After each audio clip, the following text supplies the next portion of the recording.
I don't know if you all in the audience have noticed this yet, but I am what people in the internet may call a furry. Today, I'm going to indulge a little bit more in that hobby with a classic furry YouTuber trope, a what your Fursona says about you video. Oh, brother, this guy stinks! But because I am a crack fiend for history, I'm going to sprinkle this with a little historical spice. The historical spice is mostly superstition and dysentery. But what it means for this video is that we'll be looking on a website called the Medieval Bestiary to determine what your Fursona says about you. The Medieval Bestiary is the passion project of some absolutely insane historian who's compiled historical primary sources describing animals from ancient Greece to the 15th century. That's almost 600 years of knowledge less than we have today at best, which makes for some very fascinating and also very funny medieval ideas about what animals got up to when we couldn't see them. And despite whatever I said on a certain podcast about medieval people not being idiots, it's still fun to laugh at them when they were wrong, because we in the modern day have famously never been incorrect or unwise about anything. Let's say, for instance, I wanted to see what medieval people thought of, I don't know, what's the best animal out there? Oh yes, badgers. I'd go to the Medieval Bestiary, type badger into the search function, and then I learned that medieval people considered me a dirty beast that bites. Not incorrect, but they also thought that badgers dug tunnels by heaping dirt onto one badger, and then dragging him out by his feet to clear the dirt from the hole, which I can tell you from my vast digging experience is not how this works. They also thought that frying our brains in oil could soothe pain in the loins, so that's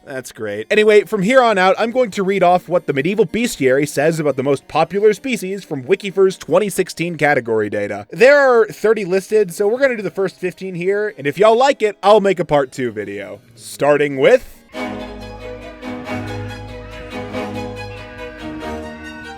Cardinal West has already made an entire fiction trope analysis of trickster foxes in medieval lore, a video that I'd highly recommend. The Medieval Bestiary doesn't deviate much from this. If you're a fox, you are a trickster who never runs in a straight line. A fox being incapable of doing anything straight, huh? Yeah, that fits. According to this, you also enjoy hunting carrion birds by covering yourself in blood and playing dead only to pounce when the time is right. Also, congratulations! Your blood is useful for breaking up bladder stones, apparently.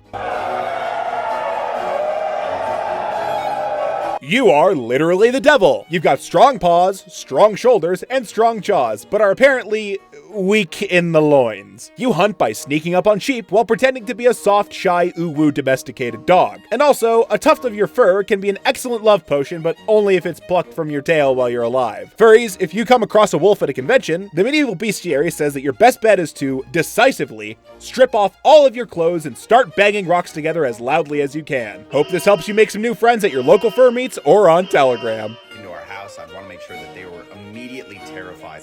Dogs are unable to live without men. Okay, fine, I won't leave you with just another half-baked gay joke. You can heal the internal wounds of others just by snuggling up to them. Aww. If you're holding a snack in your mouth and see your own reflection, you'll attempt to drop the snack you're currently holding in order to get the snack in the mirror. Aww. You will always return to your own vomit.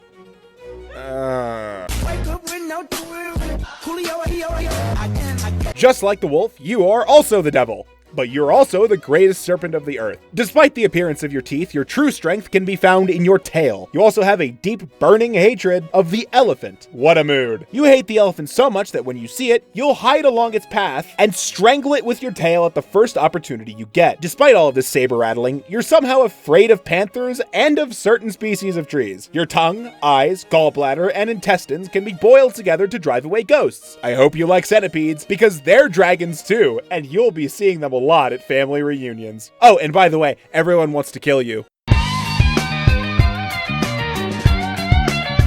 You are a, quote, dirty and hateful animal who is the sworn enemy of rodents everywhere. You're immune to snake venom, but you're not immune to your own ego because you are a massive narcissist who will straight up fall into a well out of pure distraction if you even catch a glimpse of your own face in the reflection of the water. And if you sit by a fire to warm yourself, you'll end up burning your own skin because you're too fucking lazy to move. So WikiFur only lists the broad categories of big cats, so I'm gonna split this one into lions and tigers. Lions, the king of beasts. You had a rough start, having been born completely dead, only to have your mother and father resurrect you 3 days later with their roar. Ah, great, that's just what we needed. As if lion furries' egos weren't big enough, now they're all Christ allegories. Despite your intimidating stature, you're very hard to anger, though you're more likely to attack humans who are standing up looking at you than ones who are prone. Fun fact. This is objectively not true. If someone eats your heart, congratulations, it can cure fatal fevers. Neat! I am gay. I've had some kinky sex. I'm broke as shit. You are remarkable for your strength and speed. But even more than that, you're remarkable for how people kidnap your babies. When someone wants to steal a tiger cub, the best way to go about it is, apparently, to drop a mirror-finished ball behind them as they leave. So when you go to find your cub, you'll come across your tiny reflection in the mirror and attempt to nurse your own reflection. Depressing! A wild and lithe beast that is hunted by dogs or chased out of its warrens by ferrets. That's all the medieval bestiary says, but from other documents I've read before on different subjects, medieval people considered you to be quite the, fertility symbol, for obvious reasons. Hey, considering some of the downright awful shit some of the other species on this list get, being a literal sex symbol isn't too bad. Take it or leave it. Yo, this raccoon is drunk. Oh, shoot. Raccoons are a North American animal, so they're not in the medieval bestiary. To make up for this, I'm using Native American legends of the raccoon. You occupy a similar space as the coyote or fox, a trickster type of character. This is why Mom doesn't fucking love you! But where the coyote or fox will use lies and tricks to their ends, you're more of a shapeshifter type, putting people at ease or scaring them by pretending to be something you're not. What a fucking poser. Peter, the horse is here. In a pre-Fox in the Stable society, you are a lively, spirited, sturdy, and completely heterosexual animal who can smell war and kill at the beck and call of the one person you've grown loyal to. There's 3 tiers of your kind. The noble horses who are good for fighting, riding, and work. The common horses, which can carry a heavy burden but don't give out rides very well. And the hybrids. Mules, basically. Though if you're a mare, watch out, because even the west wind can get you pregnant, apparently. Yeah, this one sounds like it was made up for someone to win a custody dispute.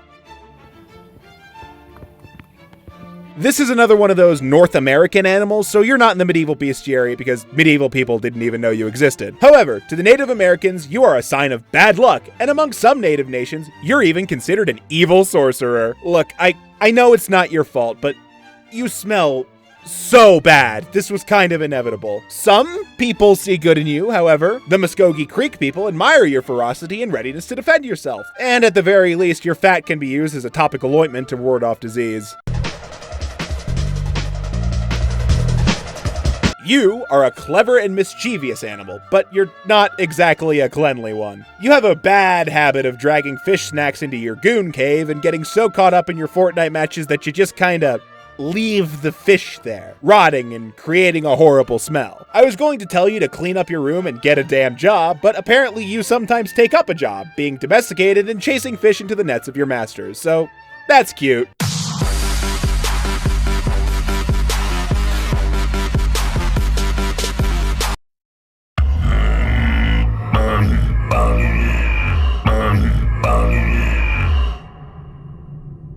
Other than that, you eat honey, mandrake apples, and sometimes ants. Beyond that, there is a surprising amount of space on this page dedicated to how you guys fuck.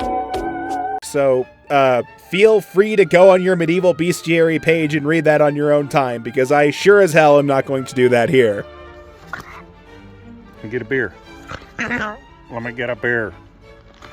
No, you don't get the beers. Another North American animal, and one I was able to find a whole academic article on for free, coyotes. You're in for a treat. You are such a complex, beautiful, conflicted animal with so many different interpretations amongst each indigenous nation. Almost as conflicted and myriad as the people who tried to mythologize you. Among the Pueblo, you're an evil sorcerer, a terrible trickster beast and the very origin of death itself. But to the Apache, you're a cultural hero, a trickster force for good. And to the Mescalero, you're an emissary of war whose very power can be called upon for battle. To this day, the Nahua still consider consider you a trickster as always, but a trickster who uses his cunning to teach humans the folly of their ways. All we know for sure about you is that you have a lot of tricks in that scruffy mind of yours, but as for the rest, you get to forge your own destiny.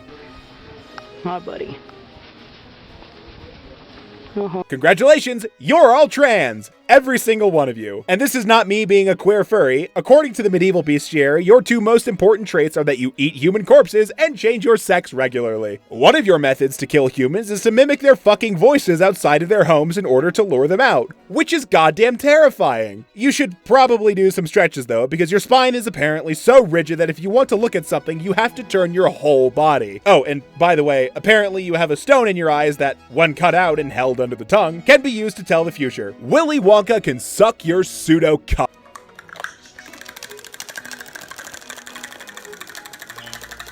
The Wikifur entry literally lumps all birds together, so I'm just gonna pick 3 or 4 birds and hope that satisfies you all. Crows, you're monogamous, flesh-eating critters who are great family caretakers and can tell the future. Eagles, you're a Christ allegory who can stare directly into the sun. And owls, you are... oh god, that is really anti-Semitic. I can't repeat that. Why can't I do one medieval video without running into surprise anti-Semitism? oh god damn it. This was the last fucking one in the 15. Look, I don't want to end on anti-Semitism, so you're all gonna get a bonus Fursona for this video. Hopefully ending this one off on a good note, we have... Rats, we're rats, we're the rats. An oversized mouse. That's it. That's all the medieval bestiary says. Are you fucking kidding me?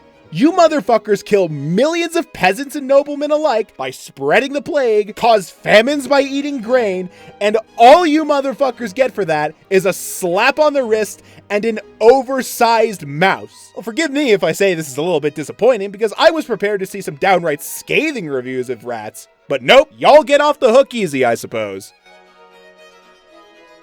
It's utterly fascinating how animal stereotypes change when you look at the world through the medieval mind. We sometimes forget that humans have been drumming up wild stories about what animals get up to since the beginning of humanity. But anthropomorphism is in the blood, I suppose. And when you combine that with a vast tapestry of cultural context across places and times, you can end up with some traits connected to your persona that you might not have considered before. So the next time some furry TikTok reaction streamer makes the 586th joke about foxes being... you know, just hold this video in front of their face and let them know of your mystical bladder stone healing blood. Let me know in the comments if you want to see part 2. You all have been wonderful. I've been Pip. Have a good one.